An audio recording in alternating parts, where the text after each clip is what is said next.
ডানকুনি পুরসভার 18 নম্বর এবং 19 নম্বর ওয়ার্ডের যৌথ উদ্যোগে আজকে প্রজাতন্ত্র দিবস উপলক্ষে স্বেচ্ছায় রক্তদান শিবির।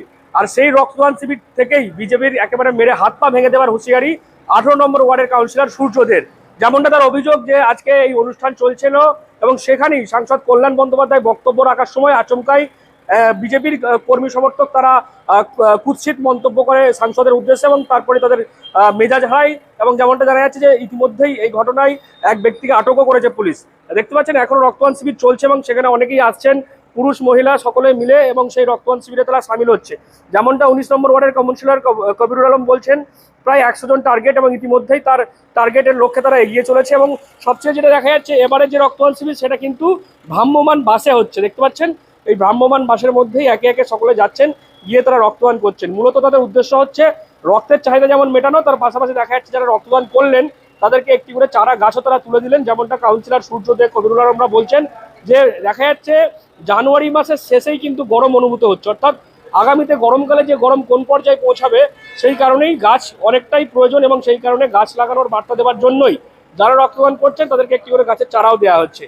এবং এই যেমনটা জানতে পারছি আমরা, সেফটি সেভ ওয়ার্ল্ডের পক্ষ থেকে সেই গাছের চারাগুলো এই রক্তদাতাদেরকে উৎসাহিত করার জন্য দেওয়া হয়েছে। এই দুটো ওয়ার্ডকে মিলিতভাবে রক্তদান শিবির করার মানে এটা কি বেশি সংখ্যক রক্তদাতারা উৎসাহিত হবে বলে মনে করছেন? না না, এটা তো একটা রাজনৈতিক কর্মসূচি। আমরা যেমন রাজনৈতিক কর্মসূচি করি, সামাজিক কর্মসূচি থাকলাম। সূর্য প্রতি বছরই এই রক্তদান শিবিরটা করে, এবছর আমরা দুজন একসঙ্গেই করলাম, আগামী দিনেও সব আমরা একসঙ্গেই করব, কারণ সামনে নির্বাচন আছে। এবং আর এটা অস্বীকার করার জায়গা নেই, সূর্য অনেক করতে পারে, একদম দাপুটে নেতা যাকে বলে। ও যেটা বলতে পারে সেটা আমি অনেক সময় বলতে পারি না, ঠিক আছে, কিন্তু ও যে কথাগুলো বলেছে সেগুলো তো অস্বীকার করার জায়গা নেই। আমিও ওর কথাগুলো সাপোর্ট করছি। এটা কি ধরনের ব্যাপার? আমার সম্মানীয় সাংসদ এখানে বক্তব্য রাখবে আর ওই রকম খারাপ খারাপ কথা বলতে যাবে? আমি বলছি, আমি তো খুব ঠান্ডা মাথার মানুষ। আমি ছুটে গেছিলাম, যদি ধরা পড়তো না ওকে ওইখানে মেরে দিতাম। মাথা গরম হবে না? আমি তো ঠিকই, সূর্য একদম ঠিকই বলেছে। বাজে নোংরা মানসিকতার এরা। আসলে বিজেপি মানেই বর্বর, বিজেপি মানেই বর্বর। আমাদের টার্গেট দেখুন, আমাদের টার্গেট হচ্ছে 100 জন, ঠিক আছে। অলরেডি বোধহয় 62 জন দিয়ে ফেলেছে এরই মধ্যে, ঠিক আছে। তার টার্গেট আমরা নিশ্চিতভাবে ফুলফিল করব, আশা রাখছি। কারণ মানুষের মধ্যে একটা, তার মধ্যে আজকে আবার ছুটির দিন, 77তম সাধারণতন্ত্র দিবস মানুষের, কিন্তু অদ্ভুতভাবে প্রচুর মানুষের সমাগম হয়েছে। মানুষজন আসছে, নিজেরা নাম লিখতে হচ্ছে না, মুঝে রক্ত দেবো। আর এবছর বাসের মাধ্যমে করা হচ্ছে, তো ফলে আমাদের ওয়ার্ডের, দুটো ওয়ার্ডের, বিশেষ করে 18 এবং 19 নম্বর ওয়ার্ডের মানুষের কাছে একটা নতুন অভিজ্ঞতা যে বাসে রক্ত দেবো। বেশ ভালোই হচ্ছে। আগামী দিন নেক্সট কর্মসূচি আমরা দু ভাই সূর্য কবিরুল দুজন মিলে আবার নেব। মানে সামনে বিধানসভার ভোট, দেখা যাক কি হয়। আর দেখলাম যে উৎসাহিত গাছ বৃক্ষ দিলেন।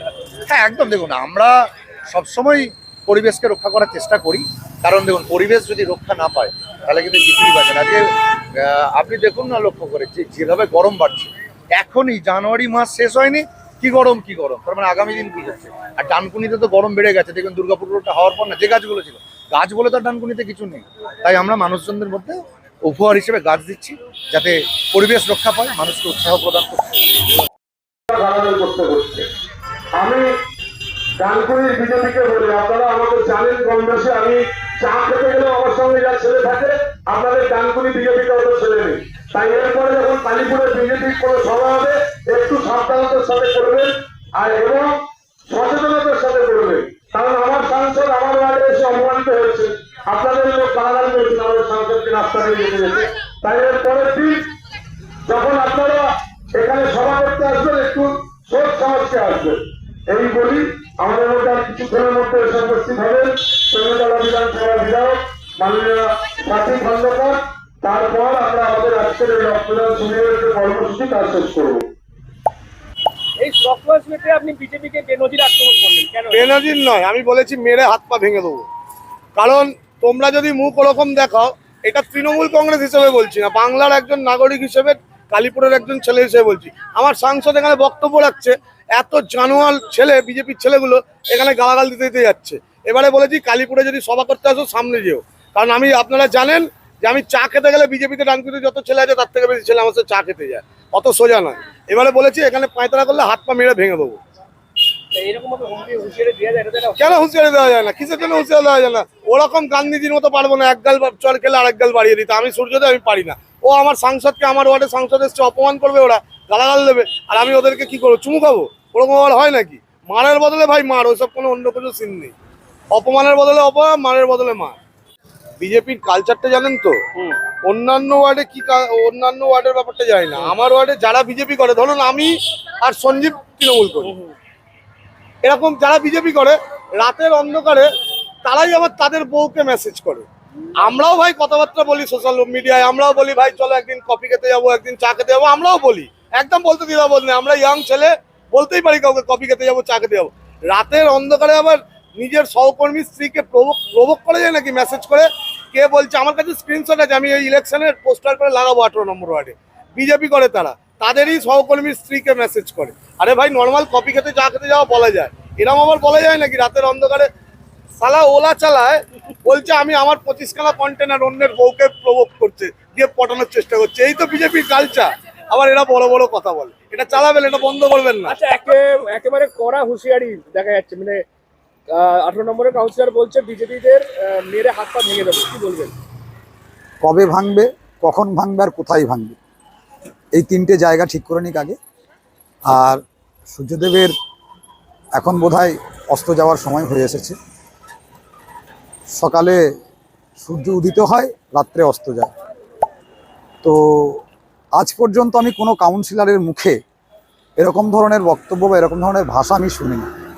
এই প্রথমবার তার মুখে এই ভাষা শোনা গেল।